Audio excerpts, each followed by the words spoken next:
Hi friends, நம்ம பார்த்துட்டு old gang collection news. நம்ம வீடியோ இப்போ தான் ஃபஸ்ட் டைம் பார்க்குறீங்கன்னா ஃபஸ்ட்டு லைக் பண்ணுங்கள், ஷேர் பண்ணுங்கள், கமெண்ட் பண்ணுங்கள். மறக்காமல் நம்ம சேனல் வந்து சப்போர்ட் பண்ணுவோம் ஃப்ரெண்ட்ஸ். இப்போ தான் நம்ம வீடியோ ஃபஸ்ட் டைம் பார்க்குறீங்கன்னா ஃபஸ்ட்டு சப்ஸ்கிரைப் பண்ணிடுங்க. ஒரு சில நண்பர்களும் சப்ஸ்கிரைப் பண்ண மாட்டாங்க.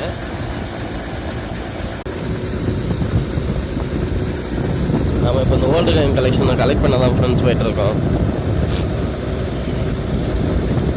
இது வரைக்கும் 2-3 நாளாக வந்து ஒரு காயினை கூட ஓல்டு கேங்கில் கலெக்ஷனில் வந்து கலெக்ட் ஆகலை. என்னன்னே தெரில, ரொம்ப ரேராக இருக்குது. எல்லாமே ரேர் காயின் தான் வீடியோ போடுவோம். இப்போ நம்ம எதிர்பார்க்குற காயினே வந்து ரொம்ப ரேர் காயினாக தான் இருக்குது.